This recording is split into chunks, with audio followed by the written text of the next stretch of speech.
Somewhere right now, someone is being provoked.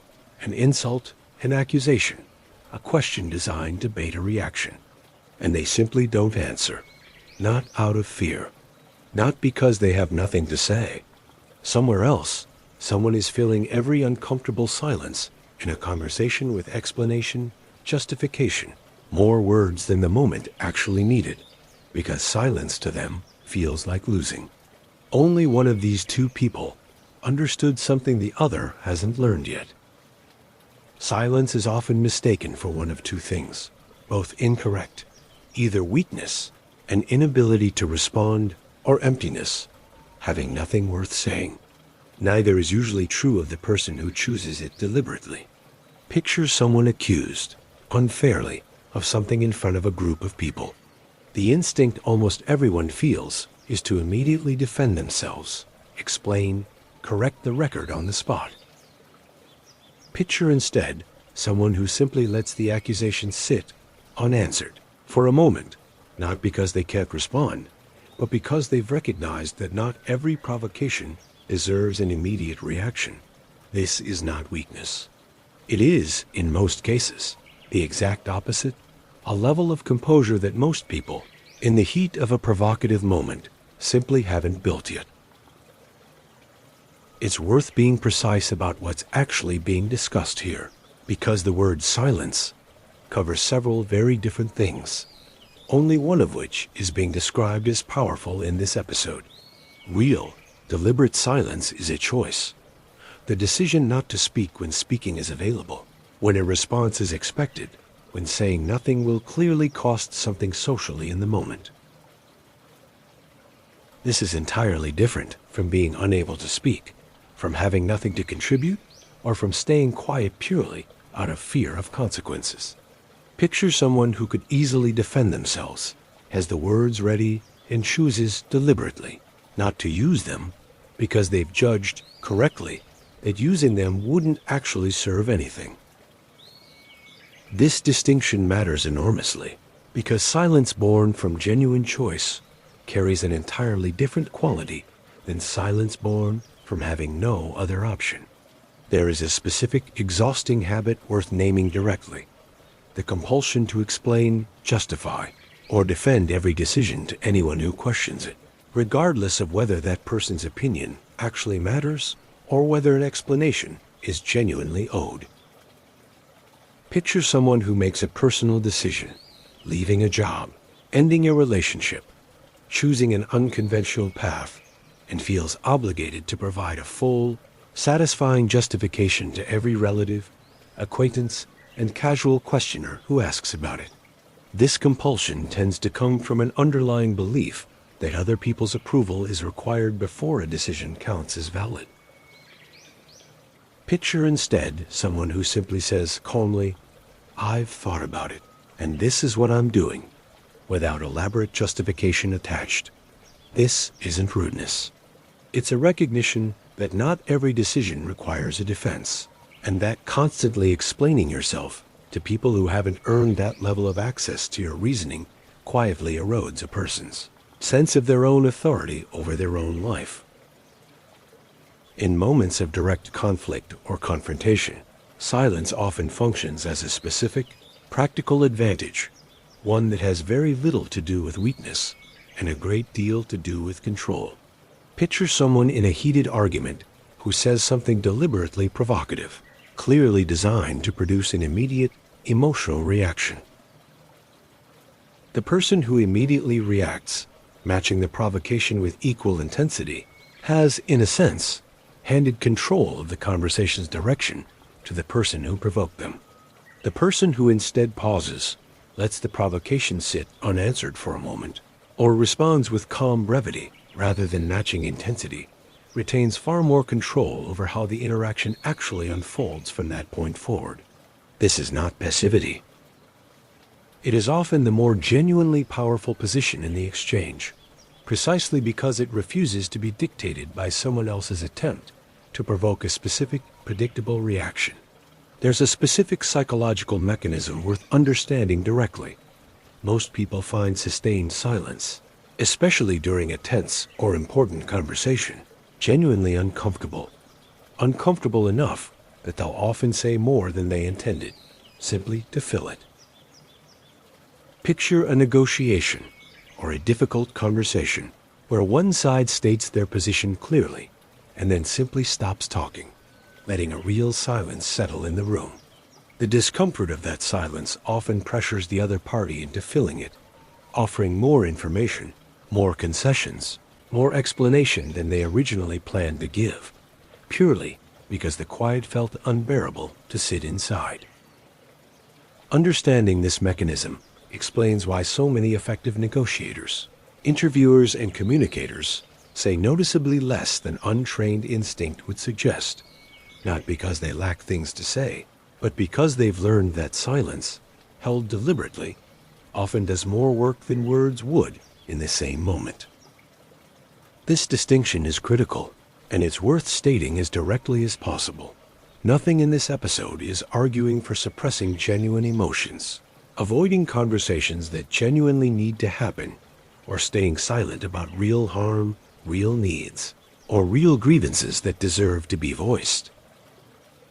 Picture the difference between someone choosing not to respond to a petty provocation designed purely to bait a reaction, versus someone staying silent about a genuine grievance in an important relationship purely out of fear of conflict. The first is strategic restraint. The second is avoidance, and avoidance of things that genuinely need to be said tends to cause exactly the kind of quiet damage discussed elsewhere. In this series, resentment accumulating, needs going unmet, problems left to grow larger in the dark rather than being addressed directly. The silence being described as powerful throughout this episode is chosen, situational and strategic, not a blanket policy of never speaking up about things that actually matter. Beyond moments of direct conflict or provocation, there's a broader, quieter version of this same principle worth naming. The discipline of listening more than speaking in ordinary, everyday conversation. Picture someone in a conversation who, rather than waiting for their turn to speak while the other person is still talking, actually listens fully, genuinely taking in what's being said rather than mentally rehearsing their own response. This is a specific learnable skill, and it's rarer than most people assume, because the instinct to fill any pause with your own contribution runs deep and automatic in most social interaction. People who practice this consistently tend to be perceived, correctly, as more thoughtful and more trustworthy, not because they say clever things, but because they say noticeably fewer things overall, and what they do say tends to be more considered as a direct result. There's a common misconception worth correcting directly, that people who talk the most in a room are the most confident ones present, while quieter people must be uncertain, insecure, or lacking something to contribute.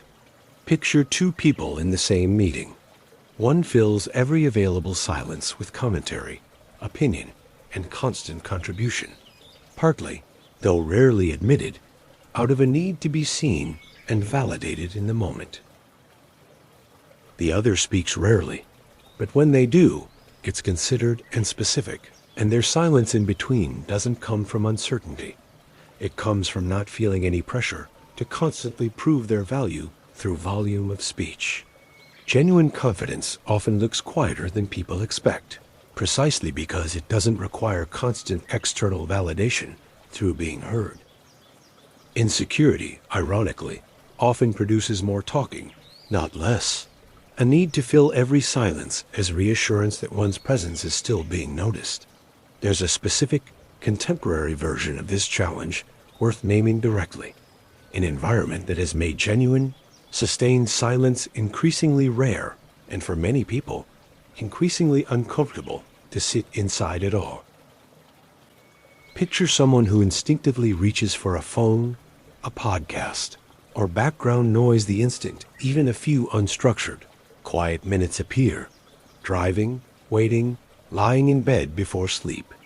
Genuine silence, without any external input at all, has become, for a lot of people, something closer to an unfamiliar and mildly uncomfortable experience than a normal, restful state.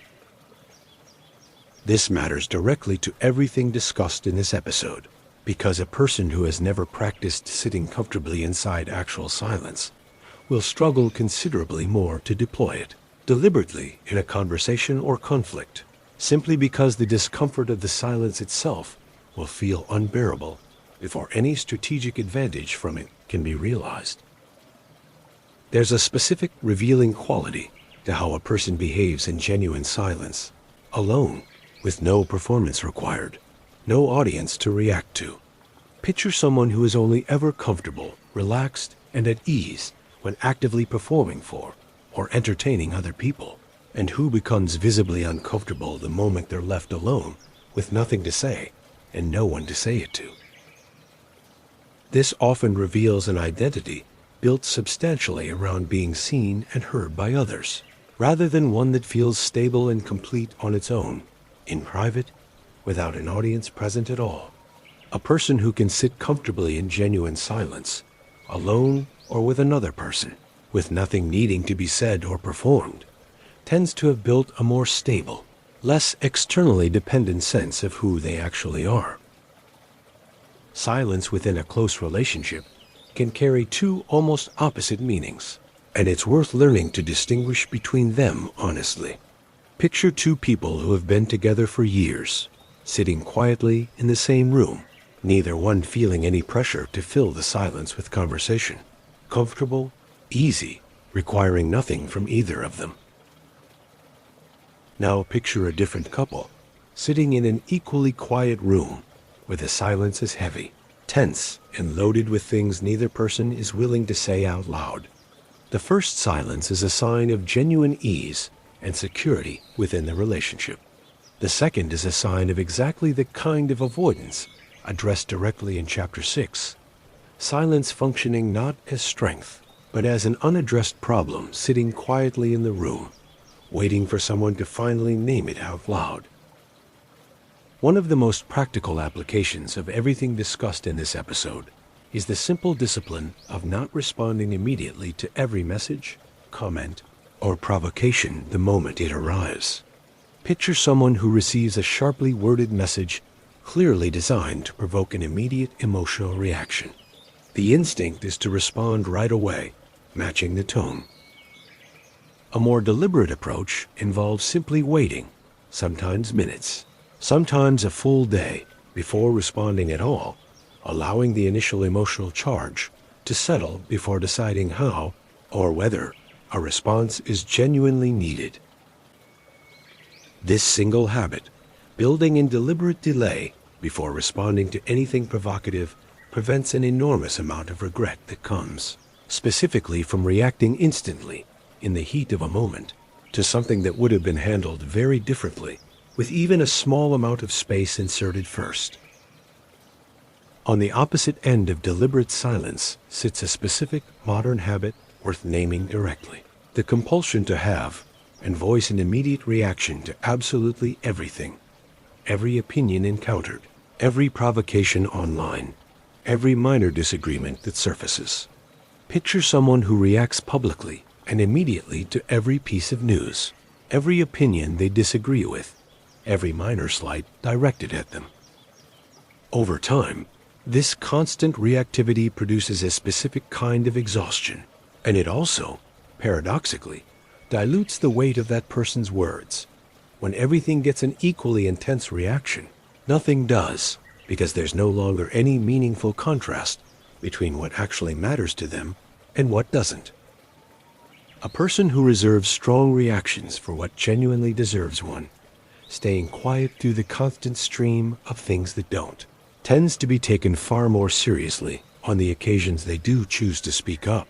For anyone who finds genuine silence uncomfortable, the correction works the same gradual way every other discipline discussed throughout this series works, through small, deliberate practice, not a single dramatic change.